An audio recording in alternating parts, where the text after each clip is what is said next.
5G तंत्रज्ञान, metro, bullet train, विकासाचे आकडे अशा हायटेक सुविधांचा बोलबाला सध्या महाराष्ट्रात आहे. पण याच महाराष्ट्रात मूलभूत सुविधांची कशी वानवा आहे याचं विदारक आणि संतापजनक वास्तव नुकतंच समोर आलं आहे.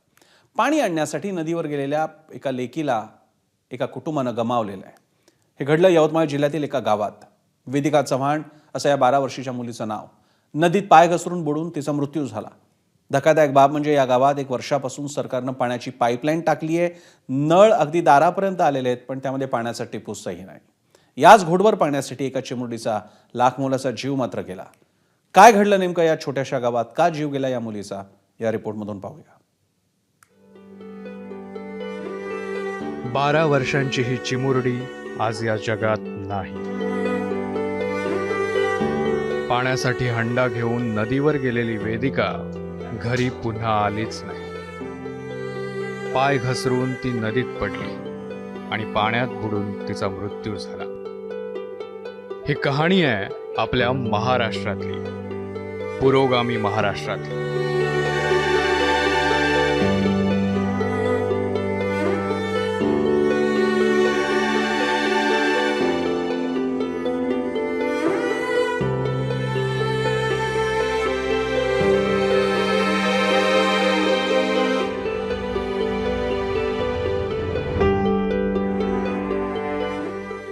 यवतमाळच्या आर्णीतील काठोडा गावच्या या पारधी वस्तीवरच्या प्रत्येक घरासमोर वर्षभरापूर्वीच पाण्याची पाईपलाईन पोहोचली. पण आपलं प्रशासन त्यातून पाणी पुरवठा मात्र करू शकलेलं नाही. त्यामुळे वस्तीवरची अनेक मुलं आपल्या घरातल्यांना मदत करण्यासाठी धोका पत्करत, पायपीट करत नदीवर पाणी आणण्यासाठी जातात.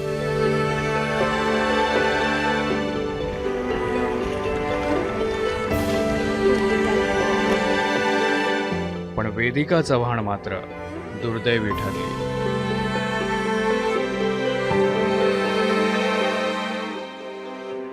जात होते सर तसे म्हणजे पाण्याला जाय सर, आणि तिचं लदीहूनच पाणी भरून आणणार जाय सर. आम्ही सर कम से कम तरी 2-3 महिने झाले सर ते आपशी बंद होती सर. आणखीन लई खूपच त्रास आहे सर या गावात. नाही सर पाणी नाही आहे, लाईन नाही, काहीच नाही सर. आपल्या पोरीचं असं दुसऱ्याला नाही व्हावं, आणखीन घटना कोणाचं नाही व्हावं. पाण्याचा किती त्रास आहे?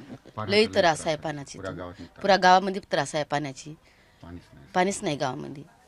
पोरगी गेली शाळेतून आली यासन गेली पाण्याला पोरी संग अंग धू बांध चालली जाऊ शाळेमध्ये.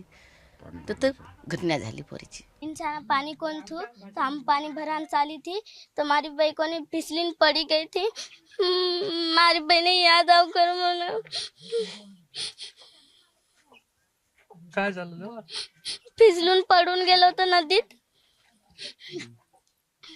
काठोडामधील पारधी पेळासाठी सरकारनं 1 वर्षापूर्वी पाईपलाईनला मंजुरी दिली.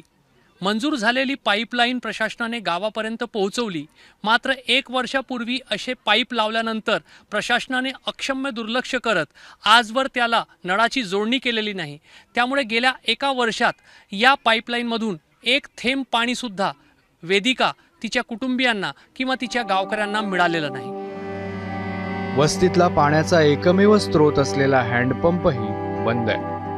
म्हणूनच पाण्यासाठी या महिलांना जवळची अरुणावती नदी गाठावी लागते.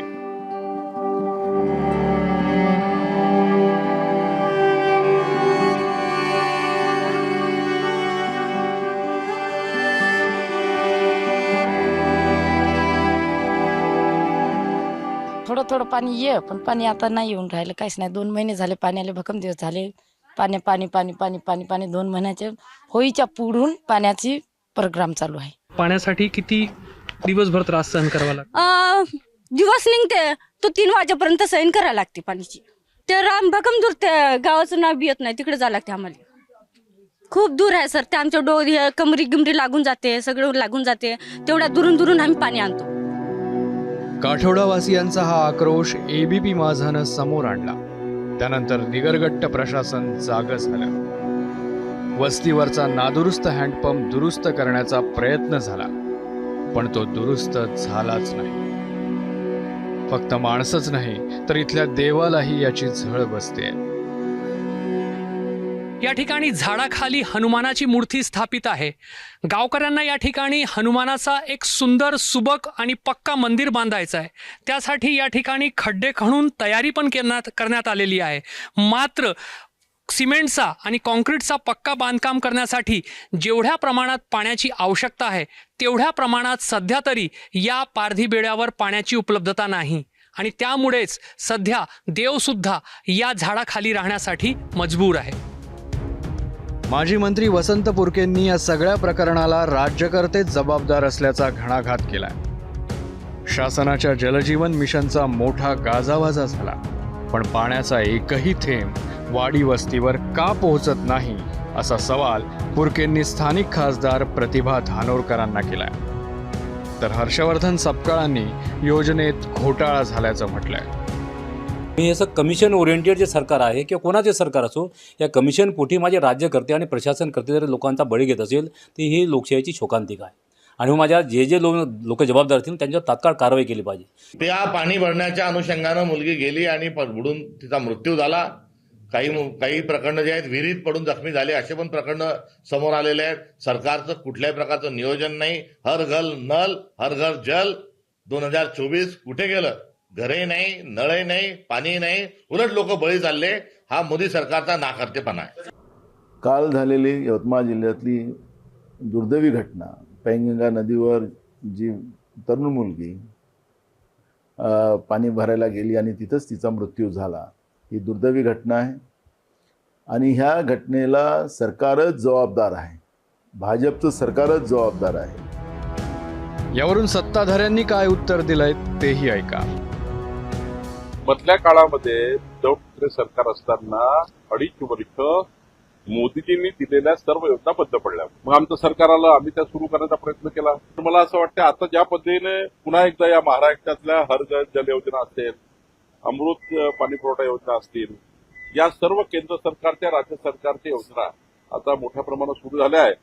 या उन्हाळ्यात थोडा त्रास असेल, पण पुढच्या उन्हाळ्यात मात्र बऱ्यापैकी महाराष्ट्र हा पाणी टंचाईच्या बाहेर झालेला दिसेल. दुसरीकडे आदिवासी विकास मंत्री अशोक उईकेंनी या प्रकरणात चौकशीचे आदेश दिले. अतिशय वाईट आहे आणि दुर्दैवी सुद्धा आहे आणि 13 तारखेला ही घटना घडलेली आहे. मी सर्व प्रशासनाच्या अधिकाऱ्यांना सूचना दिल्या, तात्काळ कारवाई करण्यात यावी आणि नोंद घेण्यात यावी अशा प्रकारे सूचना दिल्या. हर घर नल से जल ही योजना जी आहे त्या योजनेची अंमलबजावणी प्रभावीपणे सुरू आहे. अधिकाऱ्याच्या माध्यमातून चौकशी करून अहवाल प्राप्त झाल्यानंतर योग्य त्या अधिकाऱ्यावर कारवाई करण्यात येईल. दरम्यान जिल्हा परिषदेनं काठोड्याच्या पारधी बेड्यावरच्या पाणी पुरवठा व्यवस्थेचा अहवाल सादर केला. या अहवालाची सर्वात धक्कादायक बाब म्हणजे पाण्याची पाईपलाईन गावभर टाकण्यात आली, मात्र त्यासाठी आवश्यक असलेली पाण्याची साठवण टाकीच बांधण्यात आली नसल्याचं अहवालातून समोर आलंय. ग्रामपंचायतीने साठवण टाकीसाठी आवश्यक असलेले कागदपत्र न दिल्यामुळे टाकीचं बांधकाम पूर्ण झालं नसल्याचं अहवालात नमूद करण्यात आलंय.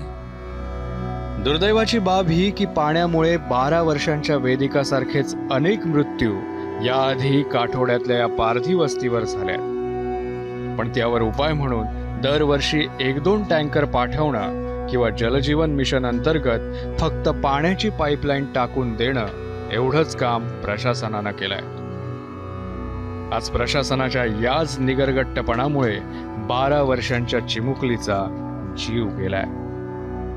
पुन्हा असं होऊ नये म्हणून सरकार जरा या पाणी प्रश्नाकडे गांभीर्यानं बघा. रजत वशिष्ठ, ABP माझा, यवतमाळ.